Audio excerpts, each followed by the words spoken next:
Let's start with what's trending on page 6. Edwin Arroyave is in Teddi Mellencamp's corner. As the Real Housewives of Beverly Hills alum underwent emergency brain surgery to remove tumors, her estranged husband gave Instagram updates. "Thank you for all the prayers and love for Teddi Mellencamp," he captioned a video shot in her hospital room. Lindsay Hubbard setting the record straight on her relationship status. The Summer House star was on Watch What Happens Live and addressed rumors that she and Turner Koof had broken up after welcoming their daughter. I guess there are rumors, and I didn't hear them, that you and Turner had broken up, but he's here. I'm here to report. Yeah, he's backstage. Very lovely. Kim Kardashian alluded to the reason for her divorce from Kanye West on a recent episode of The Kardashians. That's the hardest part. I've been there. When you don't foresee something happening that really changes a person's personality, and then they're not the same person, and you can't ever get that person back, but you can't live with the new person. Bill Belichick and his girlfriend Jordan Hudson had a blast at the Super Bowl, but our editor Ian Moore and senior reporter Mara Siegler have exclusive details about why their music tastes may differ. Could it be their 48-year age gap? And you thought Taylor Swift and Travis Kelce got all the headlines at the Super Bowl, but there was another couple who gave them a run for their money. Bill Belichick and Jordan Hudson, his much younger girlfriend. How much younger is she? She is 48 years younger. She's 24 and he is 72. Yeah, so there's quite an age difference. We've written about this couple before, but they are not, hiding their May, December, or it's even more than May, December romance. They were at the Super Bowl together, and there were even rumors that cropped up that they've gotten engaged because she was wearing what looked like an engagement ring. That's not confirmed. They haven't addressed that. But they really were everywhere, including, did you see they were in a Dunkin' commercial with Ben Affleck? Oh wow, no, I somehow missed that one. Yeah, so they're in a Ben Affleck Dunkin' ad with Ben and Casey Affleck.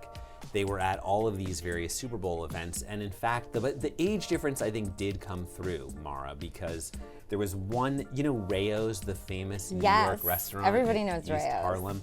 So Rayo's has a pop-up at the Super Bowl every year, and there were tons of stars there. It was like, Kevin Costner, Pete Davidson, and then a lot of athletes like, former athletes, Joe Montana, Peyton and Eli Manning. But Bill Belichick, the former New England Patriots coach, was there with his much, much, much younger girlfriend. And Daryl McDaniels of Run DMC was performing, and we actually got a really funny photo where everyone has their hands in the air. Jordan seemed to be feeling it, she was into it, and Bill Belichick just looks like his very grumpy self. It has been reported in the past that his favorite artist and one of his close friends is John Bon Jovi, so maybe he's more of a Bon Jovi fan than a Run DMC fan. Oh my God, but that is 80s rap, In any event, we'll let you know if these two are headed down the aisle anytime soon. Even Jenny from the Block needs a BFF, and Jennifer Lopez has that in Market America co-founder Lauren Reidinger. Lauren stopped by the Page 6 studio and opened up to our virtual reality co-host Danny Murphy about how J-Lo was her rock after the sudden death of her husband. I love that you and J-Lo are such rocks for each other, too. She has been such an incredible friend for me through this, and a longtime friend, one of my longest friends. And, she was going through her own grieving time at the same time. So, at the beginning of the book, we're going to the wedding, and the end of the book, we're dealing with her grief. And I think that, together we were able to lift each other up, which was remarkable. She's so strong. She's amazing. That is kind of the through line that I love, though, is that what you're saying, grief can be You don't have to lose somebody to go through grief. You can lose a marriage. You can lose somebody that you love. You can lose a longtime friend and have an argument. And I think the thing is that there's so many reasons, so many lessons in this book, and I'm just really looking forward to sharing that with so many people. The book kind of starts with also her journey and everything. Was there a thing you guys would always tell each other? Is there for anyone dealing with something at home, did you guys have a phrase or a piece of advice you'd go back to? No, it's just, I would always get a message from Jennifer, even in tough times, that she would say, today's gonna be great for us. We've got the whole future ahead of us. Things are gonna be great for us. And I think in times where, you can't really change your circumstances, you really need to hear that. And I think it's so important to have friends in your life who lift you up. And that's where, the rubber meets the road, right? Where who your tribe is, who your group is, who's looking out for you. And she would always send me, she must have FaceTimed me 20 times a day when I had lost JR, because she was worried. you know, you go through it a lot. And so she's always found a way to bring out the sunshine. She's always found a way to lighten the load and see the rainbow through the clouds. And I really look up to her for that. It's amazing. We'll be right back with more exclusives from Page 6. Kendrick Lamar is going viral for more than just his Super Bowl halftime show. His unexpected jeans have the internet divided. Fans are ready to give them the boot, but maybe this will help sway some opinions. I caught up with our senior reporter Carlos Greer, who has exclusive details about how Kendrick's style choice is connected to Timothée Chalamet. Kendrick Lamar's Super Bowl halftime performance hasn't been the only thing talked about that night. Everyone was focused on his clothing. Now, Carlos, you've got the exclusive scoop on this. Why are his jeans going viral? Well, I mean, listen, everybody loved these jeans. In fact, they're sold out. And I got an exclusive scoop for you. The source told me after everyone was talking about these jeans, these hip-hugging jeans, that fit him perfectly, by the way. So they told me that a stylist that he shares with Timothée Chalamet, that the jeans were initially pulled for Timothée. Which makes a lot of sense because in this business, a lot of A-listers, they share the same stylist. And when they're getting ready for big events like the Super Bowl or the Grammy Awards, for example, Kendrick, he cleaned up at the Grammys, they just pull clothes and they provide them with a lot of different options. And those were the jeans that Kendrick chose. Are we thinking that he's going to maybe make these jeans a comeback? Because I feel like the boot cut flare jeans were from back in the day. I mean, looks like they're coming back. Like I said, these are $1,200 jeans and they're already sold out. And we're still talking about it almost a week after the Super Bowl. I have a suggestion. I think Celine should do a partnership with Kendrick and they should come up with like Celine Kendrick jeans. I mean, listen, that was a great night for Celine, for sure. I mean, Kendrick obviously had a great Super halftime performance, but it was a big night for Celine. And now one other thing, the necklace that he was wearing, the A and the diamonds, by any chance, do you happen to know if that had to do with a minor? Was that a little throw at him? That's what a lot of people are speculating about. I have no idea what the necklace was about, but again, you know, Kendrick put on a super incredible halftime show, and I think he set out to do what he wanted to do. Speaking of a chic Super Bowl, Taylor Swift and Travis Kelce's fashion game certainly made a statement. Page 6 style and shopping director Alana Fishman has all the details on what the pair wore. Super Bowl 59 is in the books, with the Philadelphia Eagles taking home the Vince Lombardi trophy. It was a tough loss for the Kansas City Chiefs as they attempted a three-peat, but the team and their wags certainly showed off some winning looks at the big game. Let's dive into a few of the most notable.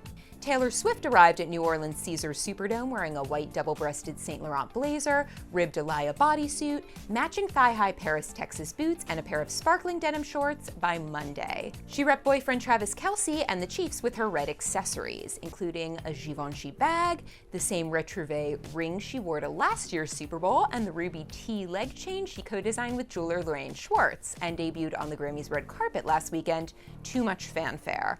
For the big game, however, Swift styled the bespoke bauble as a necklace. The Grammy winner's Panthère de Cartier watch, Logan Hollowell diamond hand chain, and trio of ruby and diamond pieces from Effie Jewelry finished things off on a shimmering note. Kelce, meanwhile, took cues from the 70s for his tunnel fit, wearing a custom Amiri look comprised of a mahogany double-breasted suit, sparkly lurex shirt, tinted aviator sunglasses, black and white loafers, and a brooch made from a real rose dipped in 24-karat gold. The tight end's outfit went viral on social media, with fans comparing it to something out of Boogie Nights, Scarface, or Anchorman. Ron Burgundy, watch your back. On to the Mahomeses. Patrick shocked everyone by showing up in an Eagles green suit rather than one in Chiefs red, seemingly trolling his team's opponents. On social media, fans called the move diabolical, cocky, and worthy of a true psychopath. But much like Swift, the quarterback's wife Brittany opted for a mostly white ensemble, cheering on the Chiefs in a custom redone look that included a corset, cropped jacket, and jeans with the team's name airbrushed along one leg. A red mesh Stella McCartney mini bag and a lab-grown diamond necklace from Vray added double dashes of luxe. Unfortunately for the Chiefs, their lucks ran out. Hey, there's always next year. Break out the Valentine's Day candy hearts because these celebs have messages to send. In this week's Relationship Roundup, writer and comedian Brian Foss highlights the stars who've been shot with Cupid's arrow, while some newly single celebs may be flying solo on V-Day. February 14th is Valentine's Day, but February 21st is National Breakup Day. So yeah, a lot can happen in a week. So for now, enjoy your molten lava cake for two, and let's check in on a few of our favorite couples. These days, Canada is on everyone's lips, including Prince Harry and Meghan Markle. They shared a kiss for the cameras at the opening ceremony of the Invictus Games in Vancouver. This is what Canadians like to call PDA. Oh, so sorry about that. The Rogue Royals were also spotted smiling and holding hands at a hockey game between the Canucks and the Maple Leafs. So we can all finally slapshot those Meghan and Harry divorce rumors into the penalty box. I mean, come on people, what the puck? Sports. Next up, it's Selena Gomez and Benny Blanco. The newly engaged couple had a casual date at the happiest place on earth. No, not the Olive Garden in Times Square, Disneyland. Along for the ride were 2 of their bodyguards, so I guess it was kind of like a double date? Wait, are Brianna Chicken Fry LaPaglia and West Wilson hooking up?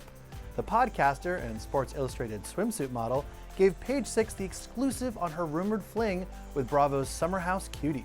West is everywhere. Who? What? Okay, is there potential for a romantic relationship here? I don't know. I haven't really thought about it. I've just been, Super Bowl, I've been thinking about who's gonna win the game, placing my bets. Right. I haven't had time to think about West. Right. What? Wes? Him? No.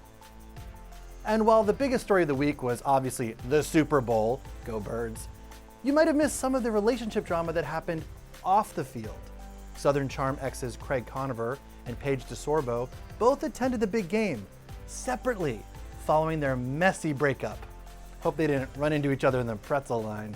And long before Taylor Swift, Travis Kelce's ex-girlfriend Kayla Nicole was also in the stands, and you guessed it, she was cheering for the Eagles. Kayla must be looking for some bad blood. For more celebrity news, head over to Page 6 and stream more New York Post breakdowns on the Fox Local app.